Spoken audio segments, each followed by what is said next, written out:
Uh-oh.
Okay, we'll start with this. A second look at what is an ongoing story we talked about in my previous video, how former WBA champion Nina Hughes stated, update, the WBA independent scoring of my fight in Australia with Sharnika Johnson, 3 judges to 2 in favor of me as the winner. It's just a waiting game now for the rematch, hoping Sharnika smashes Jamie and we can run it back for the fans and set the record straight. The Jamie she's referring to is the same Jamie she won the WBA title from, former WBA champion Jamie Mitchell of America. Apparently, Sharnika Johnson is going to face Jamie Mitchell next, not Nina Hughes, and whoever wins their fight will have to deal with Nina. Jamie Mitchell, the former champion, sports professional record of 9 wins with 1 loss, 2 draws, 5 knockouts, having never been knocked out in 12 professional bouts. To Sharnika Johnson, who sports professional record of 16 wins with 2 losses, no draws, 6 knockouts, having never been knocked out in 18 professional bouts. Sharnika Johnson is considerably younger than Jamie Mitchell, with more rounds in the bank, more pro fights. Sharnika's 29, whereas Jamie is 39. Sharnika last saw action earlier this year in May opposite the ring Nina Hughes, who she won the WBA title from. She's seen action in the last 12 months. Jamie Mitchell hasn't. No, Jamie Mitchell, the former champion, was last in action in March, all the way back there in March of last year opposite the ring Lindsay Garbat, who she won a majority decision against. It's the only fight that she had last year. And that was a year ago, so why exactly does Sharnika Johnson have to fight her before she fights Nina Hughes is unclear to me. Is Jamie Mitchell her mandatory challenger? Is this a fight that the WBA is ordering? Because we know that the WBA has mandated that the winner of this fight has to face Nina afterwards. But is this fight a mandated fight as well? And where does it go down? Does it go down here in America? Is Sharnika Johnson going to travel here to defend her title as a traveling champion, or will Jamie travel to Australia? Fight for the title there. It would certainly benefit the plight of Sharnika Johnson if the fight took place in Australia as opposed to here in America, the plight for her to stay WBA champion, as I don't get the sense that even at 39 years old, Jamie Mitchell is a fighter that you can underestimate, even though Sharnika wouldn't be an unfamiliar territory. She's fought at least one aging lioness before in Susie Ramadan, Susie Q. She's seen herself in a situation like this one before against an aging fighter, an aging vet. Here comes another one. Jamie Mitchell is quite formidable, mid-range to inside. You see how she doubles up on the jab, uses it as a key to get within striking distance of her opponent. Bits of head movement in there too. She keeps her shape while she does it. All in all, a well-rounded and fundamentally sound fighter. Very good. Not to be underestimated, especially in a situation like this where she's getting up there in age. She knows she's getting up there in age. There are only so many opportunities out there to become a world champion and fight in the big fights, and this is a segue to those opportunities. For Jamie, this is make or break. She needs this. Sharnika Johnson has to be mindful of that wherever the fight takes place, in Australia or the United States. Even though Jamie's 39, she shouldn't be underestimated. They share a common opponent in Nina Hughes. Jamie Mitchell lost her WBA title to Nina, where Nina lost it to Sharnika. But don't get it in your head that just because Sharnika beat Nina, she also beats Jamie as well. Triangle theories don't work. So are you saying Jamie's gonna beat Sharnika? I'm saying that if you're gonna go with Sharnika Johnson to win the fight, it has to be for some other reason than Sharnika beat Nina. Like what? Like perhaps where the fight takes place, that certainly matters. If it happens in Australia and Shernika Johnson is the house fighter or the home fighter in some way. You know, she's actually from New Zealand, but she's based out of Australia. Yeah. But that matters. Where the fight takes place as well as when the fight takes place, because it's already been a year's time since Jamie Mitchell last saw action. The longer the fight takes to make, the more it favors the younger, fresher fighter, and that fighter is Shernika Johnson. So you could go with Shernika on that premise, that Jamie's getting up there in age, she hasn't fought in over a year, and when the fight takes place, it might take place in Shernika's neck of the woods. She may have home field advantage, and those outlying factors, those intangibles, they do matter. The fight date for the fight has not yet been officially announced. I'm going to assume this is going to take place maybe sometime in July or August, sometime in the not-so-distant future. And we will talk more about the fight as the fight date approaches, whenever that fight date is. Elsewhere in the world of boxing, I'm sure most of you have heard by now, Ryan Garcia has been suspended for 1 year. There was a rumor 2 days ago that it was going to be for 2. Ryan Garcia has been suspended for 1 year by the New York State Athletic Commission, sources tell ESPN, while his decision victory over Devin Haney has been overturned to a no contest. Following his positive tests for the ped aspirin, Garcia also forfeited $1 million to Golden Boy Promotions and was fined $10,000 by the commission, the state maximum in the state of New York. I want to thank the commission and the fans who stood by me during this whole process. Haney, who is once again undefeated, told ESPN on Thursday, "The facts are the facts, and I wasn't on an even playing field. Happy I was able to receive justice for what happened. It's all part of my story, and it's only going to make me better. I look to enjoy this time with family and friends and see what's next. I'm a clean athlete, and boxing is a brutal sport where one fight can literally change your life. I think it's important for fighters to be clean, and I want to become an advocate for clean athletes for my experience." In this situation, Garcia's suspension was first reported by Dan Rafael. There has been a sharp focus on what Devin Haney will do next. When will he fight? Where will he fight? Will he remain WBC Super Lightweight Champion, or will he move up in weight, maybe fight Mario Barrios? To that, Devin Haney has declared that he will also be taking a 1-year break from boxing. Following the news of Ryan Garcia's ban, "I'll be back in 1 year. I had all the belts already. From now on, I'm fighting at whatever weight I choose. No longer fighting in weight classes." I don't think he comes back to 140. That if I had to guess, at what weight will we be seeing Devin Haney next? It would sooner be at welterweight than junior welter, otherwise known as super light. He's not coming back to 140. 2 fights into that campaign, and he is already struggling. You could see it.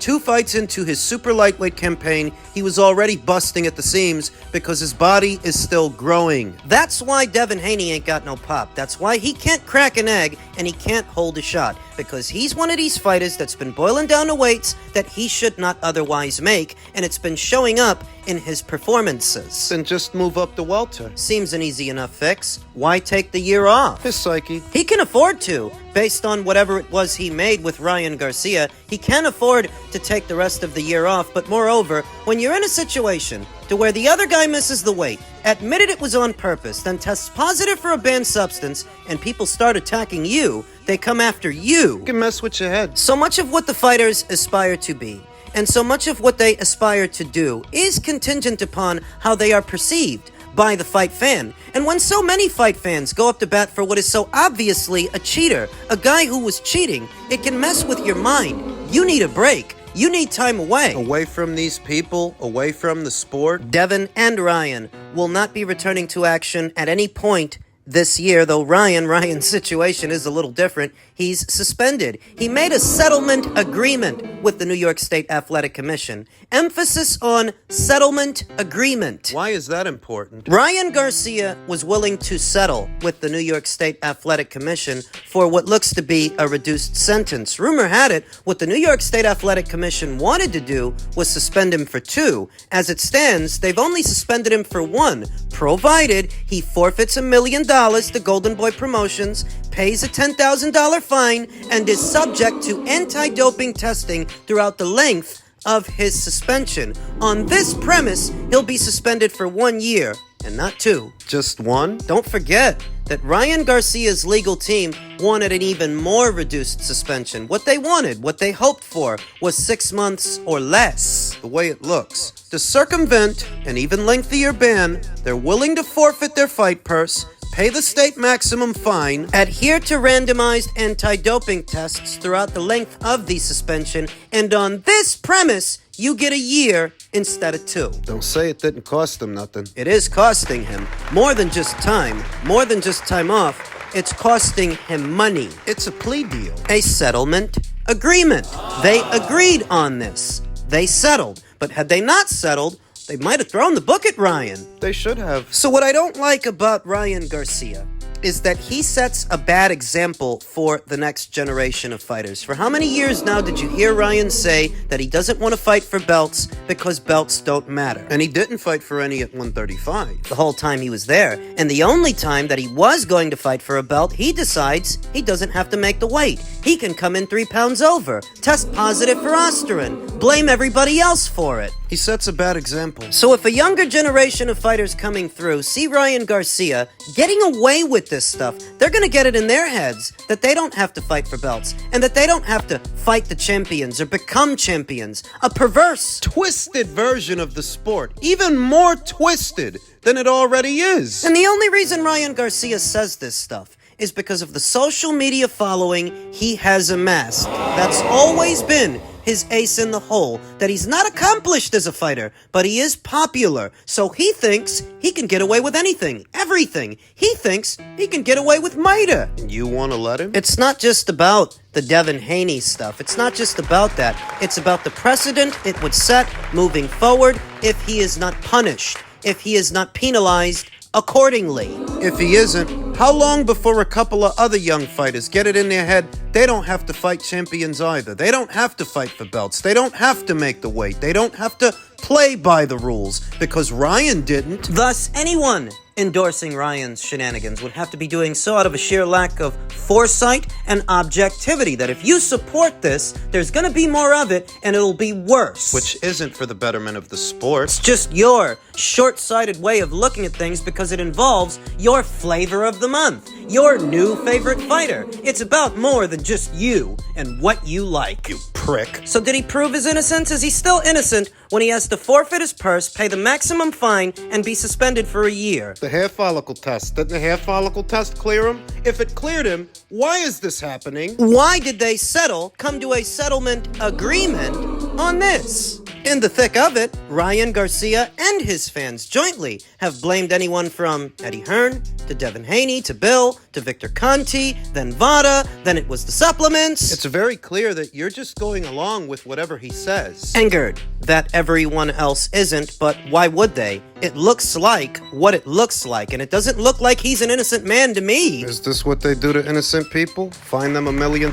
All manner of manufactured conspiracy theories and mechanisms were constructed to absolve Ryan Garcia of culpability, but in the end, he still got suspended, he still got fined, and he never proved he was innocent, because if he did, he would have got the reduced suspension that he wanted. They wanted less than 6 months. They got more, and that's what they settled on. Amidst of all of this, Ryan Garcia's legal team is still holding to their explanation. They said the boxer did not intentionally take the substance. Ryan Garcia was the victim of substance contamination with levels measured in the billions of trillions of a gram, which provided no advantage whatsoever in the ring, a statement read. Ryan, with his legal team, has resolved this issue and firmly maintains his truth. He never intentionally took a banned substance, but how many times have we heard that before? Is that to say that every fighter that takes that stance is innocent? Because if we have to believe it from Ryan, I guess we also have to believe it from them. It's simply not in his nature. But how many of these situations, and how many of them, have you ever seen the athlete, male or female, cop to the rap and admit that they were using something? So every time a fighter tells you they didn't intentionally take a banned substance, you're supposed to believe them. Also that Ryan can be innocent. Yeah, right. If this is a case of cross-contamination at a warehouse, something got in some supplements that wasn't supposed to be there, Ryan Garcia has ample time now to prove that. Dillian White went through the same thing, with the difference being that he proved what they found in his system came from some supplements. So Ryan, now that he's not going to be fighting for the rest of the year and he's suspended, Well, into next year, he's got plenty of time to clear his name. And plenty of money. The levels of Osterin measured in the billions and trillions of a gram. Fancy wording. Which is just another way of saying that he tested positive for Osterin 60 times the allowable threshold in the state of New York. It provided no advantage whatsoever in the ring. How do you know that? How do we know that? What says that he hasn't been on this substance for much longer than people realize, and this is just what they found. Everyone fancies themselves a lab tech now, or an expert on these matters. A chemist. A great judge of character. No, it's impossible that Ryan Garcia would deliberately use something To get an edge. Then what do you think he was doing by coming 3 pounds over? What was that all about? And following the rules. So the loss has now been overturned, and the outcome of the match has been ruled a no contest. But in spite of all of that,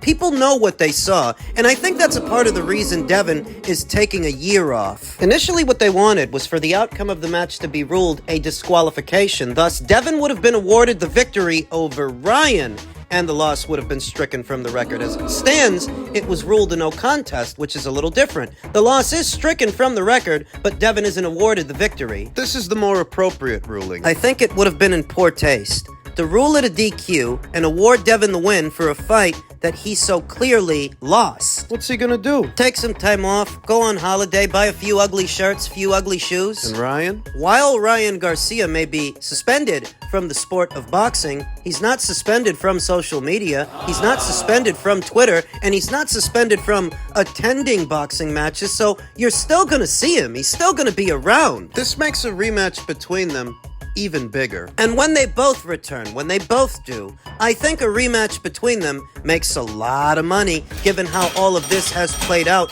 on social media and in the public eye. There are people out there that are still dumb enough to think Ryan Garcia didn't cheat. There are people out there who think he's innocent or pretend he's innocent. And there are people out there that are angry on Devin Haney's behalf. The way so many turned on him when he didn't do anything wrong. This didn't do a million buys, but the rematch might. Both Devin and Ryan have many, many months ahead where they can build up a second fight, where they can build up a rematch, to where they don't need an alphabet title to sell it, the WBC or otherwise, because their fight isn't about a title, it's about a grudge. Yeah. A grudge match. You can sell it. Because there's still a need for Devin to go in there and do to Ryan what Ryan did to him. You can strike the loss from the record, but you can't strike it from people's memories. They know what they saw. They'll remember. They gotta run it back. When they come back, though if Ryan is suspended, I guess that rules him out of a Gervonta Davis fight, a Gervonta Davis rematch. Perhaps the rematch he will end up having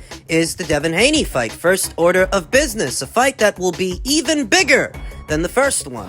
More pay-per-view buys for more hard feelings. Guess all's well that ends well. For now.